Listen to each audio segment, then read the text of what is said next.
সবাইকে ওয়েলকাম করছি স্পোর্টস টকের আজকের ভিডিওতে যে বিষয়ে আলোচনা করব সেটি হচ্ছে বাংলাদেশের আপকামিং টি-20 ওয়ার্ল্ড কাপের স্কোয়াড, যেখানে কিছু নাম অবভিয়াসলি থাকবে আর কিছু নাম যোগ হতে পারে, এমন কিছু নাম বাদও হতে পারে।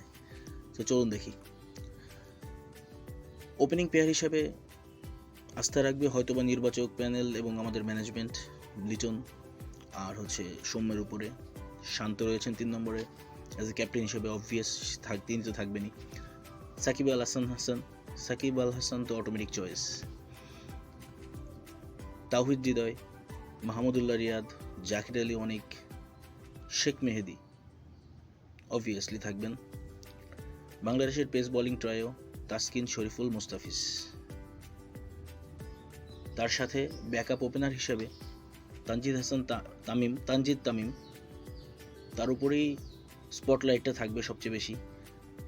এছাড়া রিশাদ হোসেনের যে পারফরমেন্স আমাদের রিসেন্ট টাইম, ব্যাটে বলে দুইটাই, সো তাকেও বাদ দেওয়ার কোনো অপশন দেখছি না।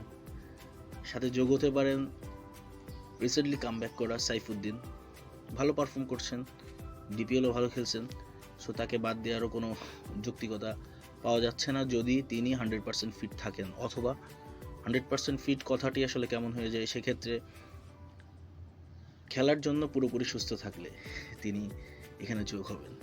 এছাড়া আরও অনেক নাম আসতে পারে, একটি স্পট খালি আছে যেটার জন্য তানজিম সাকিবের নাম আসতে পারে।